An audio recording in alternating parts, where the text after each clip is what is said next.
सहना भवतु सहनौ भुनक्तु सह वीर्यं करवावहै तेजस्विनावधीतमस्तु मा विद्विषावहै ॐ शान्ति शान्ति शान्तिः ॐ पूर्णमदः पूर्णमिदं पूर्णात् पूर्णमुदच्यते पूर्णस्य पूर्णमादाय पूर्णमेवावशिष्यते ॐ शान्ति शान्ति शान्तिः. So, we are in the Vartika, verse number 41. This is Maitreyi talking. युक्तमाह भवानस्मान् अनुरूपं चिकीर्षति यदेवं सति कर्तव्यं तत्क्षिप्रमनुषाधिमाम्. Very beautiful. We will see that. We will see the meaning of this. But Muttu Lakshmi gave me one easier download for the Vartika. She offered a link. So can you please post it on the chat pod here, Muttu Lakshmi? Please do that. I think I saw you. I think you are here somewhere. So please do that if you are here, so that other people can, if they are having still difficulties downloading the Vartika, it will be nice to have a alternative link. Okay? Yeah. So now, Yuktam aha Bhavan. You have spoken properly. She's telling the husband, Bhavan, you know, oh, Bhavan means Tvam, but respectfully Tvam, you, with a respect, like in, Spanish and other languages, Hindi also, Aap, and Tum, and like this. So we have this, two kinds of formal and slightly informal way of addressing. And so she says, Yuktamaha Bhavan, Asman Anurupam Chikirshati, meaning, and she praises him. Not only does she not have a fit that he's going to leave the house and her whole world is being turned upside down, and about which she had nothing to say, about which she was not consulted. She is just, she's being consulted now, but she had no idea. She doesn't, no freak out at all. In fact, she praises his decision, and that there itself you can see the, you can see her maturity. She says, Bhavan Asman Anurupam Chikirshati. So you always do what is proper. Anurupam means you go along with what is always correct. And I'm so proud of you. You who have been my husband for so long, you always do what is the right thing. This is amazing. She praises him. Not only does she not freak out, she praises him. But she says, I have a doubt. And what is that doubt? She says, I have one doubt, and that doubt is the following. And what is that that doubt is that, you are telling me this. You are asking for my anugnya, for my permission. What is it that you would like me to do in order to further your pursuit? And you see, that is the second line, yadevam sati kartavyam. Whatever is there to be done. Kartavyam means that which is, to be done. Karana yogyam kartavyam. So that which is to be done, and what you expect me to do, yadevam sati, if there is something to be done, tat kshipram anushadhimam. If I am supposed to do something to further your pursuit, to further your, journey. If you want me to get out of the house, if you want me to, not talk to you for certain periods of the day, or if you want me to do something, whatever it is, pack you a lunch as you leave for the forest, whatever it is that I have to do, you please quickly, kshipram anushadhi. Please tell me about sannyasa. Please tell me what is it that I should expect. Please tell me that what is it that you expect of me, so that I, as your life partner, you know, not only do I not stand in the way, what else do? I don't stand in the way, but I also, further your journey. See, it's one thing to withdraw and say, okay, do what you want. I'm just going to withdraw. I'm going to go into my room and not come out. That is one, that is one thing. Another thing is to say, yes, you are leaving. Yes, not only do I, do I support you fully, but I also want to enact this form of support. I want to enact the support. How? By showing you that, by being there for you. And so, if there is something that I need to be doing to further your pursuit, Kshipram Anushadhimam, please tell, please tell me what to do quickly for, to support your proposition to renounce, because sannyasa of course is the ultimate goal. He knows this, she knows this, he knows this, and they are on the, not only on the same page, they they are side by side in this, in this spiritual partnership. It's a beautiful partnership. You can see here, the extent of maturity. And it's only going to, get the dialogue in the Vartika is going to be a little more elongated, and it's going to get very, very sweet, as we will see further. Next, अनुज्ञातोऽथ तामाह हन्तेत्यादि परं वचः कात्यायन्या सपत्न्या ते विभागं करवाण्यहम्. So he says anugnatah means thus permitted by her, because she didn't freak out, she didn't say no, she didn't put conditions, and not only that, she just wholeheartedly supported him and wholeheartedly said, please instruct me on what my role is right now. What is it that you need from me to carry out this momentous, this life changing decision to carry out? What can I do for you, my husband? Please tell me. And then, and then she continues, and then he says, what does he say? He says, thus permitted, anugnataha tam aha, anugnataha yagyavalkya. So the Yagyavalkya who was thus permitted, tam aha, tam Maitreim aha, he said to his wife Maitreim, hanta ityadi paramvachaha. So he said those words. What are those words? The Paramvachaha, the famous words, the ultimate words, that Antam Katyayanya Sapatnyate, Vibhagam Karavani iti. So he uttered the famous words that I will divide the wealth between you and the co-wife. Co-wife means the other person that I'm married to, Katyayani. I will divide the wealth between the two of you. you know and then so this is what he said. And then what? Then see, so she doesn't focus on the wealth. It's very, very interesting here that she doesn't focus on the wealth at all. And so she says that she actually does a little bit of a word play, as the person points out, as the translator points out on the top of page, whatever that page is, yeah, 98. If you see, she says the word, the translator notes the word vitta means both knowledge, dhanam, knowledge, jnanam, and dhanam are both called vittam. So she does a little bit of word play. He is offering her wealth, and let us see what she says in response. Very nice. Mahanubhava samparkaha kasya no nati karanam ashuchyapi payah prapya gangam yati pavitratam. you know and Mahanubhava samparkaha. Samparkaha means association, contact. So the contact with Mahanubhava means a great sage like yourself. Mahanubhava means a great personality.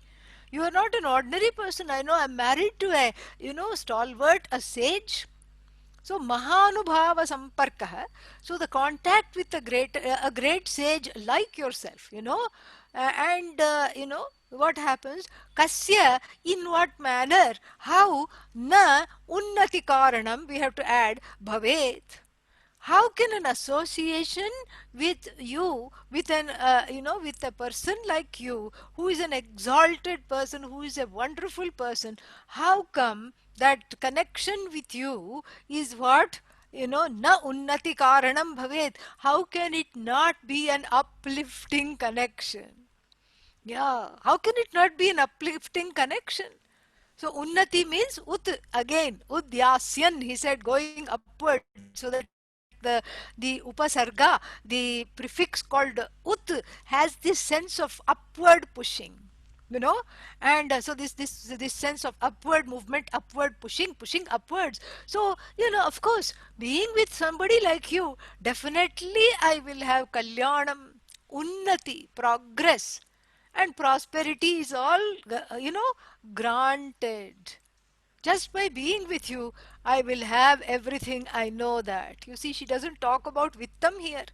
And very beautiful, Sureshwara putting words into her mouth and extending that, what was that? The Upanishadic dialogue, which was in the form of little texts, you know little text messages, be right back, LOL, you know, IDK, I don't know.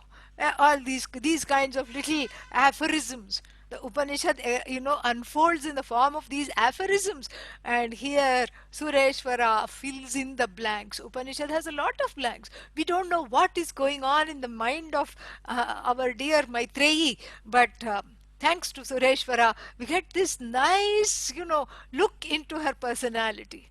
And I have a very kind of an intimate connection with this Vartika. And I was wondering why, because you see, when I was teaching this, and when I studied this the first time, not teaching, when I studied this Vartika the first time, it felt very familiar, and I felt like I had already studied it. There was some kind of a, what is that word for it?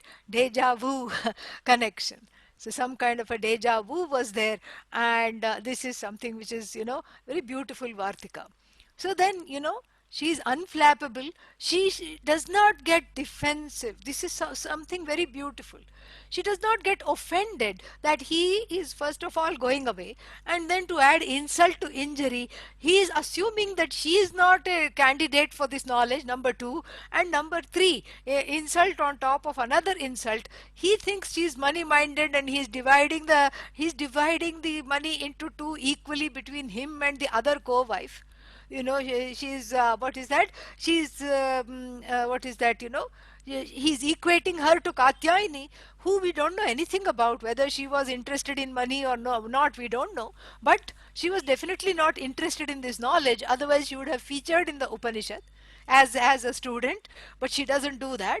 So then what happens? So then we have this wonderful thing that she says. So she doesn't focus on the wealth, she doesn't get offended, she doesn't take it personally that he doesn't think of her as qualified for this knowledge. You see, because who even the people who seek validation, this is what the problem is. That insecurity centered on the self leads to seeking validation at the drop of a hat from everyone, from every passerby. Hello. And if the other person doesn't say hello, because in this day of mask wearing, you don't even know whether they are smiling or frowning. You don't know anything. So if the other person doesn't say hello, then one gets offended. And it can be a small slight thing like that. One gets anything, you can get ticked off. You don't have much, it doesn't take much. And the validation is needed every stage of one's life, starting with age 2, when the child is able to tie the shoelaces.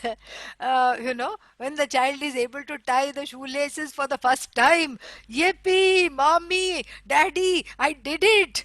And the mother and the father, as though they have no other work, have to go, oh, clap, clap, clap. You did it all by yourself. How wonderful.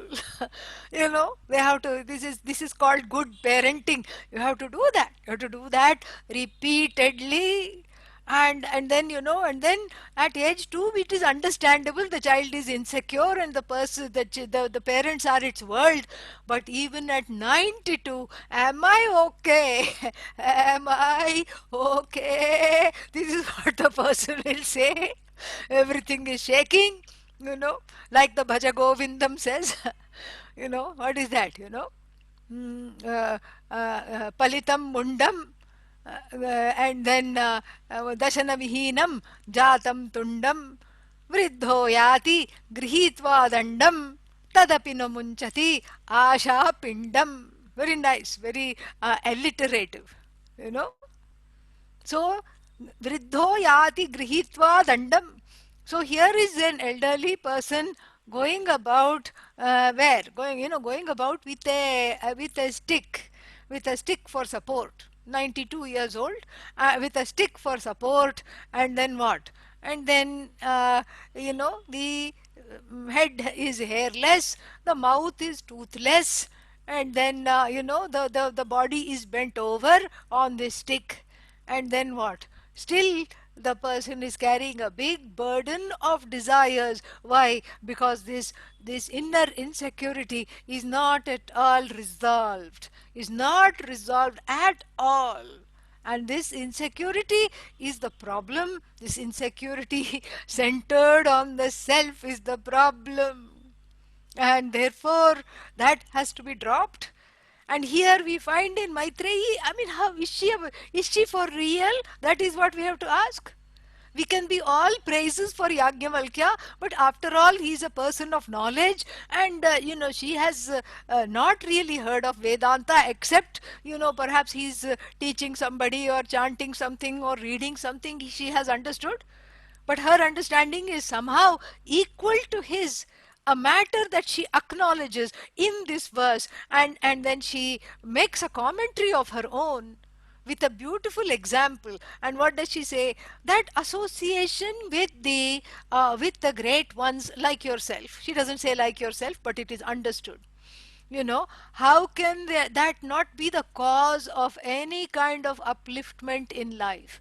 And what kind of upliftment? Unnati.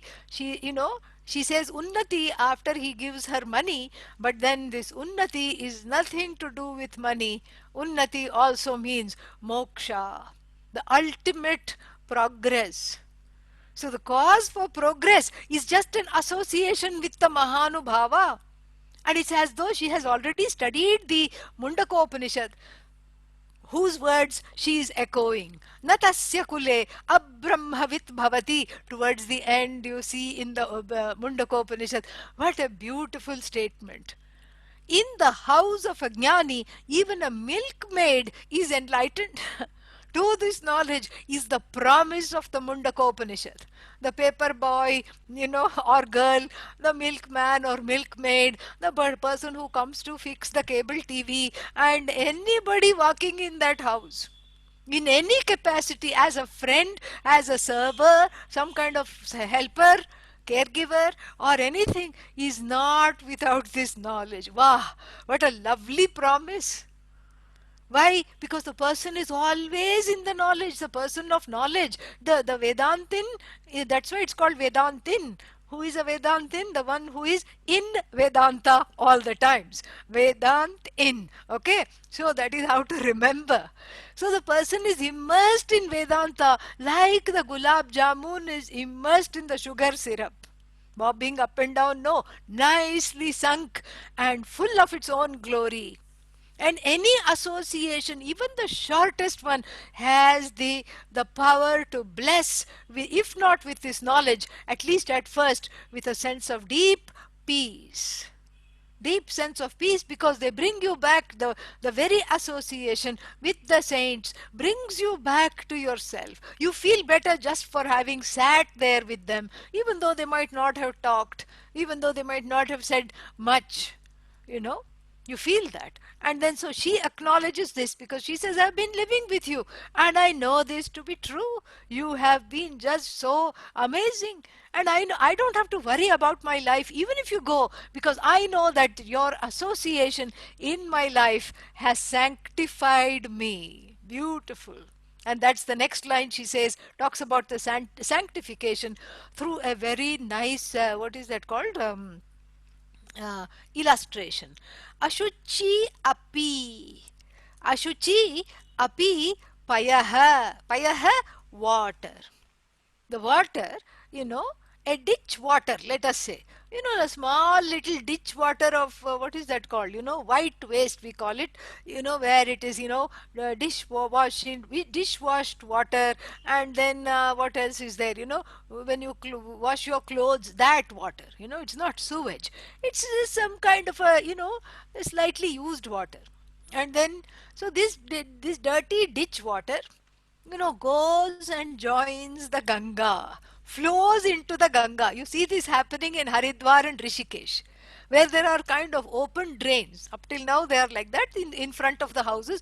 And so all the water that has washed the clothes of the whole neighborhood, all the water that has washed the clothes of washed the vessels of the whole neighborhood, bath water, everything goes, and then you see it joining the Ganga. Then what happens? Do people say, oh, oh, Ganga became dirty? No. What do they say? It is now this ditch water has become Ganga. This is the association with the saints, And so she says, Ashuchi api payah prapya, payah prapya Gangam yati pavitratam. Pavitratam yati. It gets sanctified. Which one? Ditch water. So she's being extremely humble here. She's calling him, you are a Mahanubhava, you are very learned, I don't need to tell you anything. And who am I? I am like the ditch water who is given the status of Ganga, who is called Ganga. Why? Why is this ditch water called Ganga? Because it is flowing along with the Ganga, and it has become one with the Ganga. Just the association with Ganga has purified the ditch water of all its bacteria, viruses, everything. In fact, this used to be true until the Ganga was overloaded, and now we have a clean Ganga mission. But before, anything you put in the Ganga, the water would stay forever. It has some natural antibacterial properties, and so it repels any kind of, rotting. And so therefore Ganga is always likened to knowledge, self-knowledge, especially because the Ganga, the self-knowledge never comes to an end, and Ganga is never subject to rotting. Okay, so then, so then she says, even the unholy ditch water in association with the Ganga, it becomes holy. And then she asked the famous question, Kathamaham. Now let us go back to the text here. The what is that? The Brihadaranyaka text that we have been following. Please open that, and then we can just sort of refresh our, refresh our location in the text, so that we don't, so that we are going along with the text. So now we are in the second mantra, where she says, Saho vacha maitreyi, yannamamiyam bhagah, sarva prithvi, vittena purna syat, katham tenaham amritasyam iti. So that is where we are. And that particular question of hers, and what does that mean? Yeah, it means, if indeed even if I was given the whole world full of all kinds of resources, if everything, all the wealth in the world used to be is mine, then will I get this? Will I get immortality? Will I get liberation? So verses number 48 and 49, that I'm going to chant together one by one, are going to expound this particular part of her question. Okay, so 48 and 49 will be doing that. Okay. भवत्सङ्गतेनार्ण्यः पुरुषार्थोऽमृतत्वतः पृच्छाम्यतोऽमृतत्वस्य साधनं स्यात् कथं धनम् सारेण यदि नामेय पूर्णा स्याद्वसुना मही तावदप्यमृतत्वस्य Tavodapyamritahamsyam kim va netyucyatam yatha. That oo is not very clear, but yeah. तावदप्यमृताहं स्याम किं वा नेत्युच्यतां यथा. Very beautiful, you know. Bhavat sangatena aryaha, you know.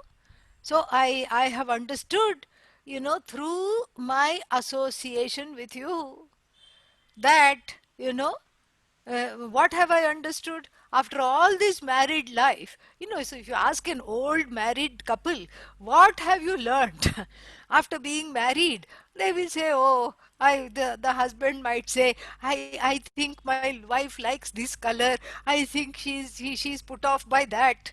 And the wife might say, oh, he does this or he doesn't do this, whatever it is, you know. But here she says, I have observed you closely.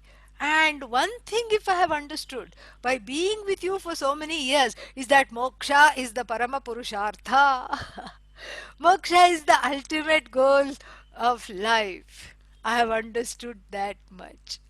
I have understood that, you know, moksha is the goal. This much I have understood. And then, you know, that means what? Well, you know, that means what? That everything else that we do, everything that else that we desire, everything else that we accumulate because of raga, and everything else we get rid of because of dvesha, they are all just, you know, just biding time before we get connected with this parama purushartha, which is called amritatvatah, amritatvatah, in the form of, you know, immortality.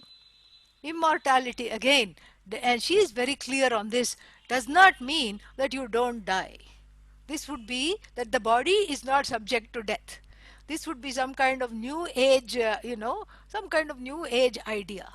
There is this whole new age movement where the people think that this, you know, one is not, what is that? One is not subject to death, and so the body should not die. That has nothing to do with the body. Jatasya hi dhruvo mrityuhu, Vedanta says, dhruvam janma mritasya cha. So birth and death are part of life, and they only belong to the body and not to you. You are not subject to death, and that you know, is the one that is observing the body, observing the mind, is different from the body, is the witness of the body mind sense complex, and indeed is one with Ishvara already, a fact that has to be discerned, a fact that has to be understood cognitively, because really this is not about doing, this is about your own very being. Your being and your immortality of being has to be understood cognitively, because it is already there as a possibility which has to be internalized, because it is separated from oneself, as it were. It is separate. One is separate from that understanding. One is alienated from Bhagavan. Therefore, it has to be understood properly. Okay. So, if one thing I have understood in my association with you, I know that moksha is the parama purushartha. I know that this, you know, this immortality has to be gone after. I have understood that. And then what? You know, prichhami ataha amritatvasya sadhanam syat katham dhanam. How can therefore wealth, which is finite, lead me to the infinite? Beautiful question. I mean, the questions posed by the students in the Upanishad makes you wonder if they have already studied. You know, ke neshitam preshati patati preshitam manaha in the Kenopanishad. What causes the thoughts to fall in the mind one by one? I certainly didn't think this thought. It looks as though that the thought has thought me. The thought has just come unbidden into the mind. Who puts the thought in the mind? This is the contemplation of the student. This is the students' level in the Upanishads. They are all what we call Uttama Adhikaris. They are Uttama Adhikarinaha. They are all very, very highly qualified in order to not to put the rest of us off. No, in order to be role models for everyone. And so she says, how can dhanam, which is finite, money is finite. And you may say, I have 1,000 head of cattle, you are getting 500. And because you're my favorite bharya, you're my favorite wife, I'll give you one extra. Let her have 499, you can have 501.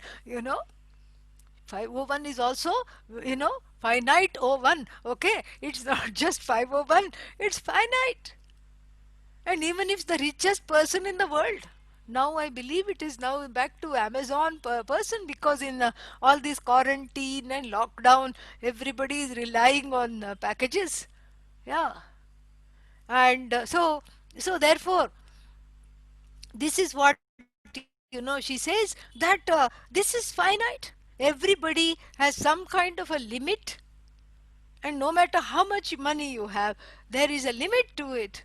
But what are we talking about as Parama Purushartha, as the highest goal in life, is that which is the limitless. The limitless is the highest goal in life. And what are you doing to me? It is limit. Here it is, you are confusing me, as it were. I'm confused.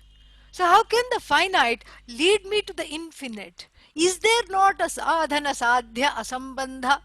Asambandha means a non-connection, a non-relationship between sadhana, what I want in life, and then sadhya, sadhana, the means I follow, sorry, the other way around. Sadhana, the means that I'm adopting, and sadhya, the goal that I follow.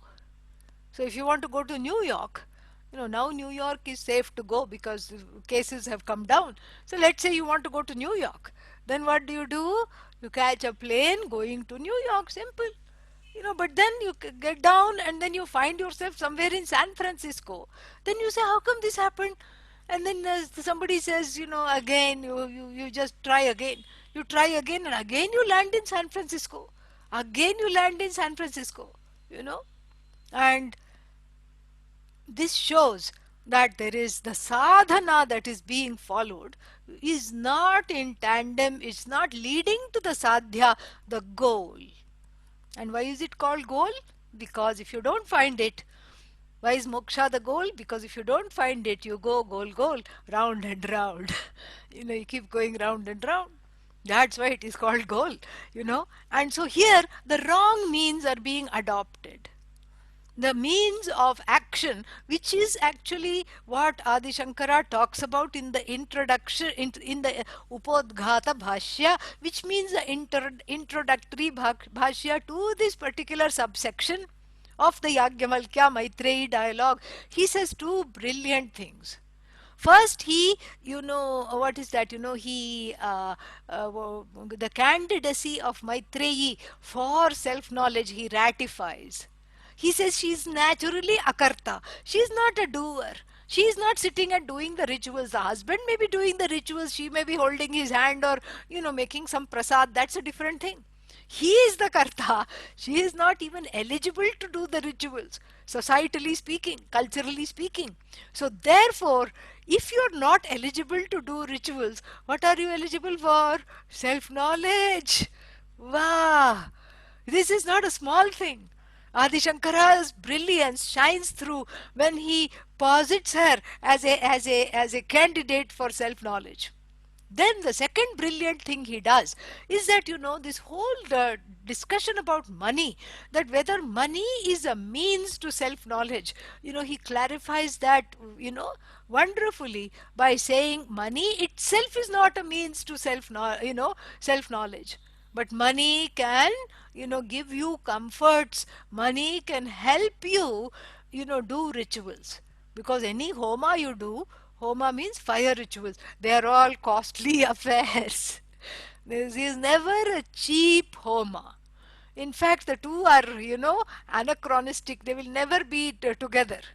You can't say, can I have a 50% discounted homa? Not possible. Yeah, because then you will get discounted punya. Then you will complain, because the homa is for punya. Then if the Atharva Veda, which is full of all kinds of rituals, if the Atharva Veda says, you have to offer this much ghee until the chanting keeps on going. And then if you say, can I use, instead of ghee, can I use water? Can I use little olive oil? Or can I use something else? Or can I use half the ghee and then just chant the mantra quickly so that I can stretch the ghee out? And then what? Your papa will be stretched out. This is what will be the case. This is what will happen. You can't skimp on the rituals. You cannot say, I need a 50% discount. I need to rush through this. I need a, shortened version. That simply doesn't exist. And so therefore, the wealth becomes a sadhanam for homa. And what does the homa become sadhanam for? For fulfillment of desires. Correct? Yeah. So if you want money, you do a Shri Sukta Homa and call up goddess Lakshmi. And if you do that too often, Lord Vishnu will get annoyed. What is this you keep calling her? You know? What is this? For every small thing, every promotion, everything you keep calling her. You know? And so this is what the whole thing is. Lakshmi is the most invoked devata. And so you keep calling Lakshmi and you do the homa, and then after that what happens? That action of doing the homa provides results, gives results. And then because of the results, what happens? Then when you have the results, then you enjoy those results. Correct? So this is the first scenario. Whereas where wealth is concerned, this is the first scenario. And the first scenario is that, it can actually help you fulfill your desires. In other words, wealth is, a precursor to action according to Adi Shankara in the Bhashya. And something here also, Sureshwara Acharya is going to discuss that in detail. That portion will skip a little bit because I have already talked, here at length about this. I have already talked, I have summarized those arguments, So we need not go over those one by one. And so here, very nice, so she says, how can the finite, how can the finite lead me to the infinite? So very pertinent question. And then, the next one, she unfolds that question. She, stretches that question and makes it clear. Sarena yadi na, ameya, sarena na yadi na ameya purna syad vasuna mahi. Vasu means wealth. So if the whole earth were filled with Vasu, wealth, Sarena Yadi, and what kind of wealth? Immeasurable wealth. Ameya, Purna, immeasurable wealth. Meya means that which can be measured. Ameya means that which cannot, Ameyam means that which cannot be measured. So if the whole earth was filled with immeasurable wealth, then tavat, then api amrita aham syam. So will I then become immortal? Will I then become a jnani? Will I then become a knowledgeable person? This is a very wonderful question, because you are saying, there is something fishy in what you just said. You see, even though she is so humble and she is, giving all the respect to the husband who is so exalted, she herself is no less intelligent, and she smells a fish in his talk immediately. And then what does she say? She brings out this fish and she points this fish by saying, if this were leading me to immortality, if this were leading anyone to immortality, you who are interested in immortality, you who are interested in Brahman, will not be giving me this, this wealth. You would be keeping it for yourself, because obviously wealth is going to lead you to immortality. But here you are happily giving, you're writing checks. This is for Katyayani, this is for you, this necklace is for you, this is for Katyayani, this cow is for you, oh, this other cow she liked, so let her have it, this table is for you, and that one, that cupboard is for Katyayani. You're happily dividing things. And here you are saying, I want to become akarta, and here you are engaging, here you are saying, I want antam karavani, I want to put an end to this relationship. But you are invested in this relationship in a way because you are being the yajamana. You're being a boss here, and from the standpoint of the boss, you are deciding who should get what, and you're having great fun deciding all this. The ahankara is there, a healthy ahankara is there, very much operating.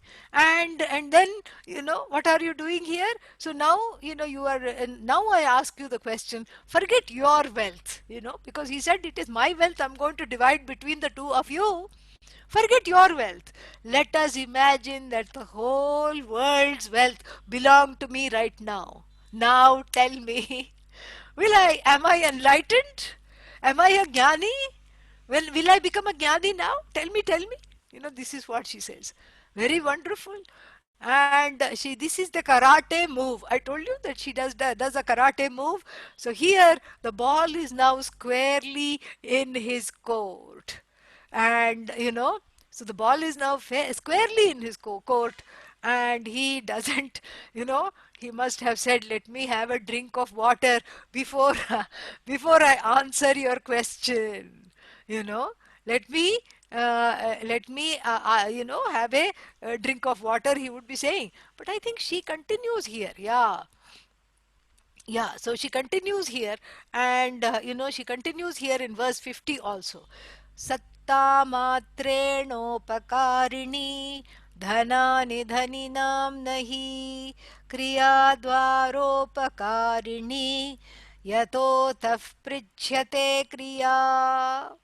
you know so she makes one more point. you know makes one more point. It is her own musing. She's contemplating on his action and his intention to divide the wealth between the both of them.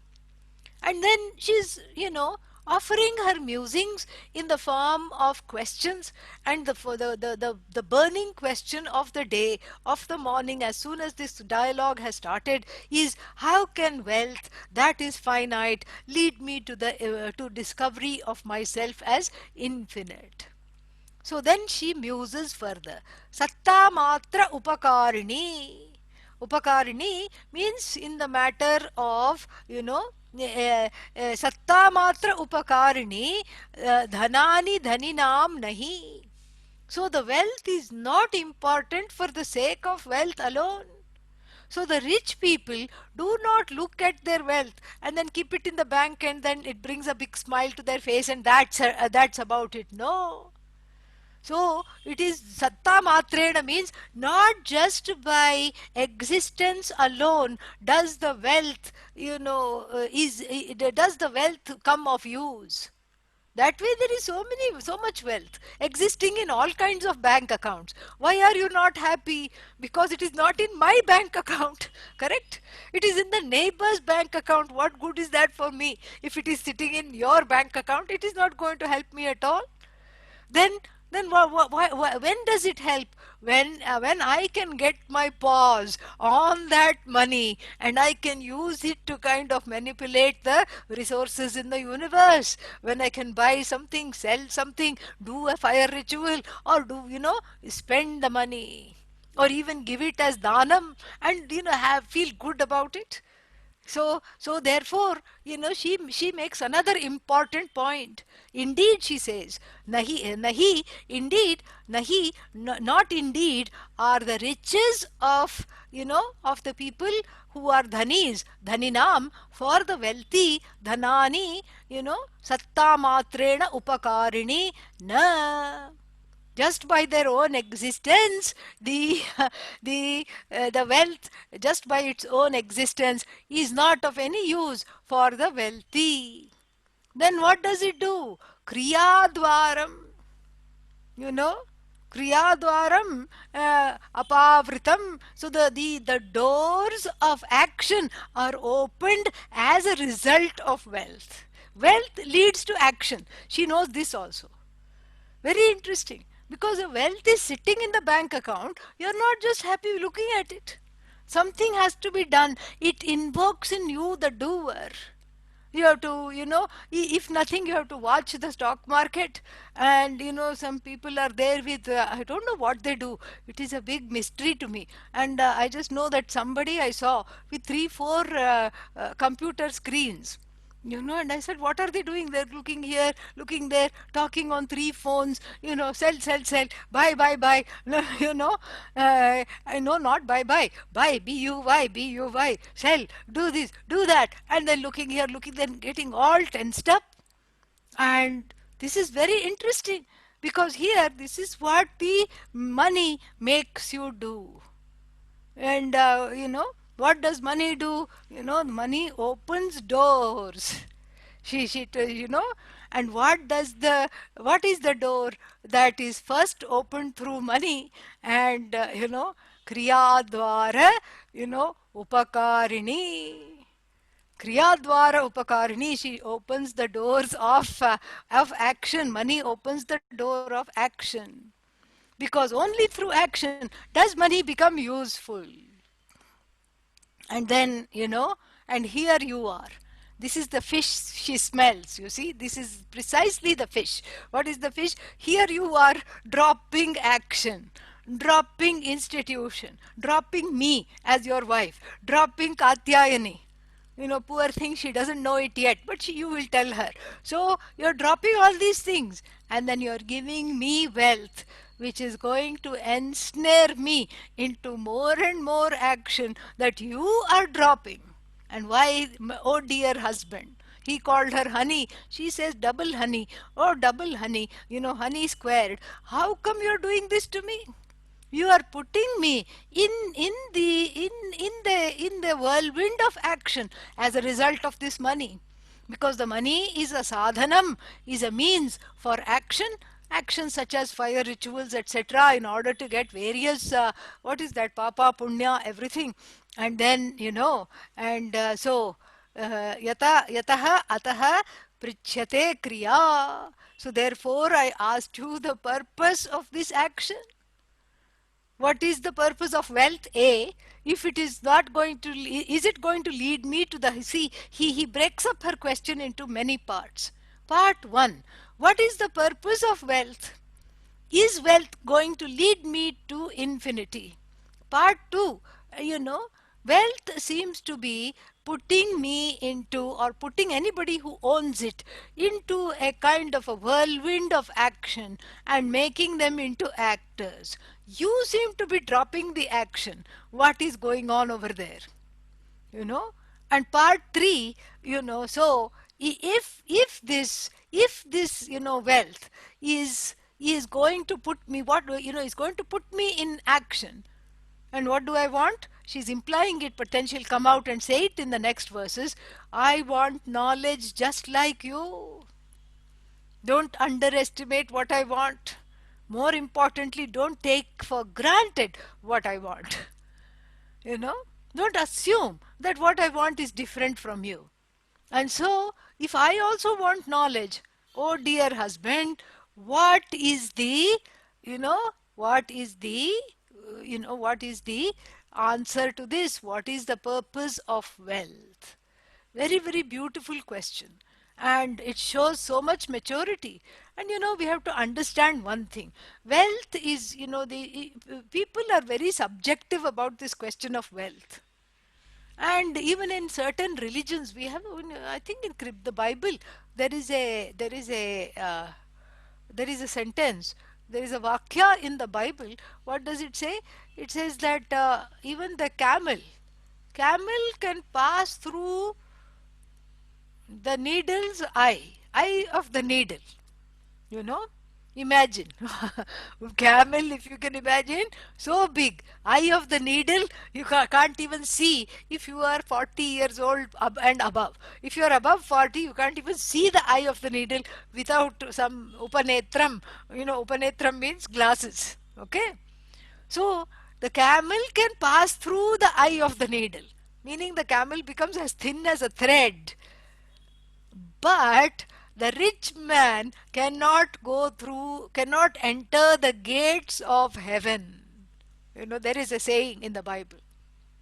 So if we can metaphorically take heaven to be moksha, meaning riches will not lead you to the goal.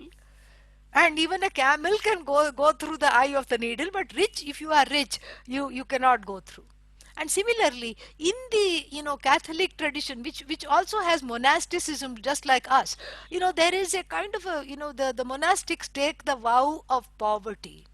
They're wedded to poverty, and and this is all a form of tyaga, some kind of a, what is that, purification and all these things. But we have to understand that in our tradition, in Vedanta, we are not wedded to poverty. We are wedded to the self, we are wedded to tyaga, we are wedded to Ishvara, we are not wedded to poverty. Money will not give you moksha because money is finite, moksha you already have. Money will also not deny you moksha as long as you know what Maitreyi knows. And what does she know? She says it is just a, by existence alone money is of no use. It is a kriya dwaram. It is a door to opportunity. It is a door to action. And action can lead to excitement. Action can lead to some, what is that, time bound thrills. It is a doorway. It is a gateway. This is what she knows. So if you know what Maitreyi knows, and if you know what Yajnavalkya knows about money, you can also say, Iyam Prithvi Ched Vittena Purna Syat. Even if the whole world of resources and money belong to me, then what? I am still, I am still unaffected by that. This is what it is. So we are not wedded to poverty. Money cannot deny moksha. Why? Because it's inert. What can money do? Well, why are we giving it so much power? Money cannot deny you moksha. And and then money cannot give you moksha either. Moksha means inner security, centered on the self, where you are happy being who you are, whether money is there or money is not there.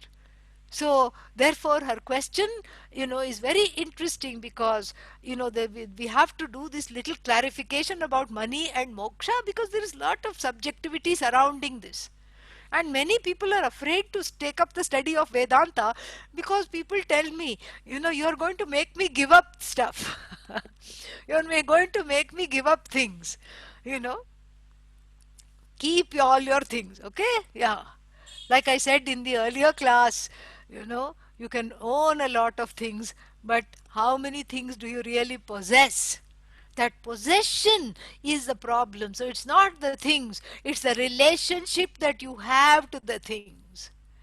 And there are two ways in which one relates to things. Three, perhaps, we can say three.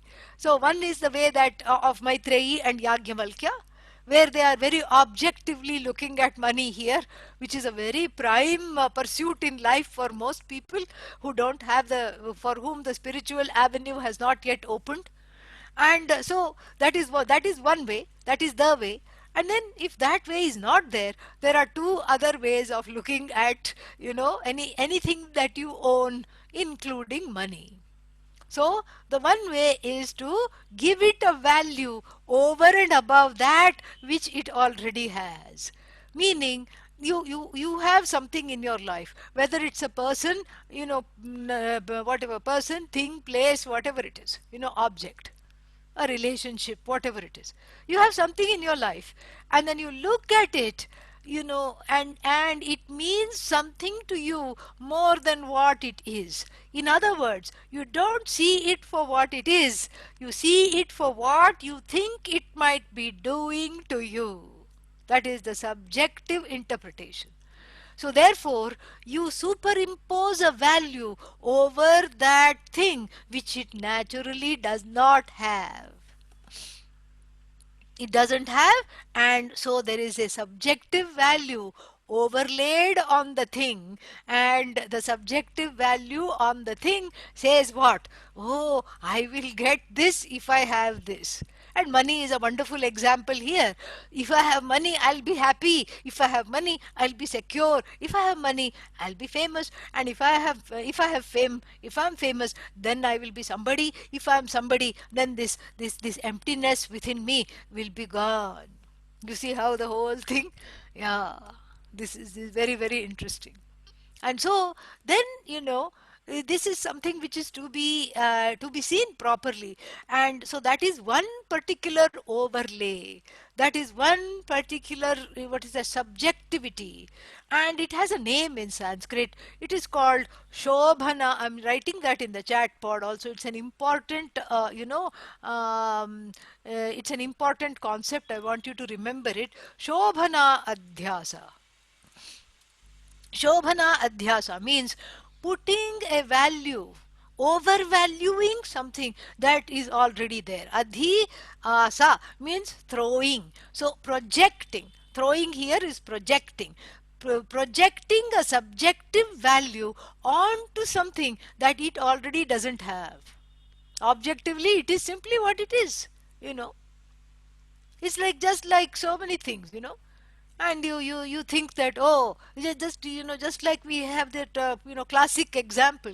You are walking on the beach, and then you see a silver dollar shining. Oh, OMG, you say, because you've read in the news that or you've heard in the news that some silver dollars have been sanctioned by the government.